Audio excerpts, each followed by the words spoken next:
ओम बन्ना, जिसे ओम बन्ना के नाम से भी जाना जाता है, एक प्रसिद्ध किंवदंती है जो जोधपुर, राजस्थान से जुड़ी है। ये कहानी एक स्थानीय भगवान से संबंधित है, जो एक मोटरसाइकिल दुर्घटना से जुड़ी है।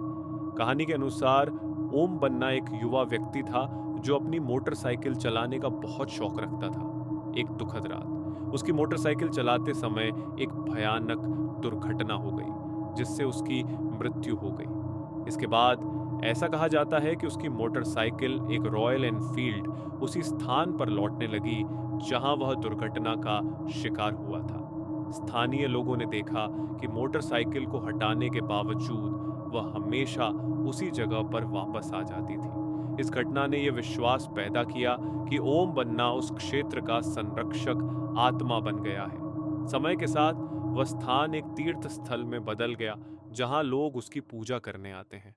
भक्त अक्सर वहां जाकर फूल और अन्य भेंट चढ़ाते हैं, ये मानते हुए कि ओम बन्ना यात्रियों को सुरक्षा प्रदान करता है और उन्हें दुर्घटनाओं से बचाता है। यहाँ का श्राइन फूलों और अन्य श्रद्धांजलियों से भरा हुआ है, जो स्थानीय लोगों की उसके प्रति गहरी श्रद्धा को दर्शाता है। ये कहानी साहस, हानि और जीवन और अलौकिकता के बीच के संबंध की थीम को पकड़ती है, जिससे ओम बन्ना स्थानीय लोक कथाओं में एक लोकप्रिय आकृति बन गया।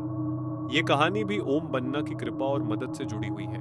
ये कहानी है शर्मा परिवार की, जिसमें मिस्टर शर्मा का अभी अभी प्रमोशन हुआ था और उनके बेटे की स्कूल की छुट्टियां भी शुरू हुई थी। तो उन्होंने सोचा क्यों ना परिवार के साथ कहीं घूम आए। तो बातचीत के बाद मत हुआ जोधपुर राजस्थान घूमने का और फिर वो यात्रा पे निकले। प्राचीन किलों और जीवंत बाजारों ने एक हफ्ते के रोमांच का वादा किया। उनका 10 साल का बेटा आरव, जो हमेशा नई चीजों के लिए जिज्ञासु रहता था, उसे और शर्मा परिवार को नहीं पता था कि अंधेरा साया उनका इंतजार कर रहा है। फिर वो वह पहुंचे और रात होटल में ही रुके। देर होने के कारण फिर दूसरे दिन परिवार ने मेहरानगढ़ किला देखा।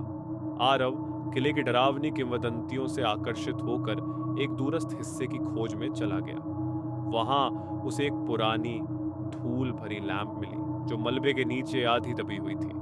उसने उसे साफ किया और एक तेज हवा का झोंका उसे घेरे में ले लिया। एक ठंडी आवाज गूंजी, तुमने मुझे जगा दिया है। उस रात से अजीब घटनाएं शुरू हुई। आरव, जो आमतौर पर खुश रहने वाला बच्चा था, अजीब तरह से चुप हो गया। उसकी आंखें अंधेरे में डूब गईं। वह छायाओं से बातें करता और बेवजह हंसता था, जिससे उसके माता पिता में डर समा गया। उन्होंने इसे एक चरण के रूप में नजरअंदाज किया, लेकिन जब आरव एक प्राचीन भाषा में बोलने लगा तो उनके दिल में डर घर कर गया। जैसे जैसे दिन बीतते गए, उसका व्यवहार और भी अजीब होता गया। वह अजीब घंटों में जागता और दीवारों को खाली नजरों से घूरता। एक शाम जब परिवार अपने होटल के कमरे में खाना खा रहा था, आरव अचानक चिल्लाया, वे मेरे लिए आ रहे हैं। वह अपने सिर को पकड़कर तड़पने लगा, जबकि उसके माता पिता भयानक डर से उसे देखते रहे। कृपया उसकी मदद करो, उसकी मां ने चिल्लाते हुए कहा। आंसू उसकी आंखों से बह रहे थे, लेकिन कुछ भी काम नहीं आया। स्थानीय डॉक्टर चकित थे, इसे तनाव का नाम देकर टाल दिया। लेकिन शर्मा परिवार को गहरे में यह एहसास था कि कुछ और ही बुरा हो रहा था। वो स्थानीय बुजुर्ग से मदद मांगने गए, जिसने जिन्हों के बारे में बताया, दुष्ट आत्माएं जो पृथ्वी के क्षेत्र में बंधी होती हैं।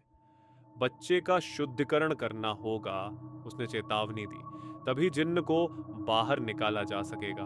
उसने उन्हें ओम बन्ना, जिन्हें बुलेट बाबा भी कहा जाता है, की कहानी सुनाई, जो बुराई के खिलाफ सुरक्षा के लिए पूजा जाता है। उस रात उन्होंने बुलेट बाबा के सड़क किनारे के श्रद्धा स्थल पर जाने का निश्चय किया। वहां की हवा में अद्भुत ऊर्जा थी। उन्होंने श्रद्धा पूर्वक प्रार्थना की, मोमबत्तियां जलाईं और फूल चढ़ाए। जैसे जैसे आधी रात करीब आई, एक घना कोहरा उन्हें घेरने लगा और दूर से गड़गड़ाहट सुनाई देने लगी। अचानक आरव की आवाज ने सन्नाटे को तोड़ा। उसे जाने दो, उसने चीखते हुए कहा। उसका शरीर तड़प रहा था। तुम इसकी कीमत चुकाओगे, ये जिन्न की भयावह आवाज से थी। माता पिता ने एक दूसरे को कसकर पकड़ लिया। आंसू उनकी आंखों में धुंधला कर रहे थे। अंत में उन्होंने बुलेट बाबा का नाम लिया, उसकी सुरक्षा की गुहार लगाई। एक तेज हवा श्रद्धा स्थल के चारों ओर दौड़ी, उनकी मोमबत्तियां बुझ गईं। कोहरा और भी घना हो गया, जैसे कोई जीवित प्राणी हो।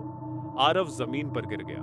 उसका शरीर बेताब हो रहा था, जैसे उसके अंदर एक लड़ाई चल रही हो। फिर एक शांति का एहसास हुआ। एक सुनहरी रोशनी उभरी, अंधकार को चीरते हुए। चिन्ह की आवाज गूंज रही थी, मैं बंधा नहीं रहूंगा। लेकिन रोशनी ने ताकतवर हो गई, बुरी आत्मा की मौजूदगी को दबाते हुए। माता पिता ने एक गर्माहट का अनुभव किया, जैसे ब्रह्मांड ने एक गहरी सांस ली हो। एक अंतिम भयानक चीख के साथ आरव का शरीर बेहोश हो गया। उसके माता पिता दौड़कर उसे पकड़ लिया। जब उन्होंने उसे उठाया तो आरव ने अपनी आंखें खोली। अंधेरा छट चुका था। मां, पिता, उसने चौंकते हुए कहा। आतंक की जगह भ्रम छा गया। शर्मा परिवार ने राहत की सांस ली, उसे कसकर गले लगाते हुए। जैसे ही सुबह हुई, वे अपने होटल लौटे, हमेशा के लिए बदल चुके। भूतिया सफर खत्म हो चुका था, लेकिन उस रात की यादें उनके साथ थी। जोधपुर ने अपने रहस्य प्रकट किए, लेकिन शर्मा जानते थे कि कुछ किंवदंतियां अनसुलझी रहनी चाहिए। और किले के साए में एक जिन्न अभी भी लर्किंग कर रहा था, अगले अनजान शिकार का इंतजार।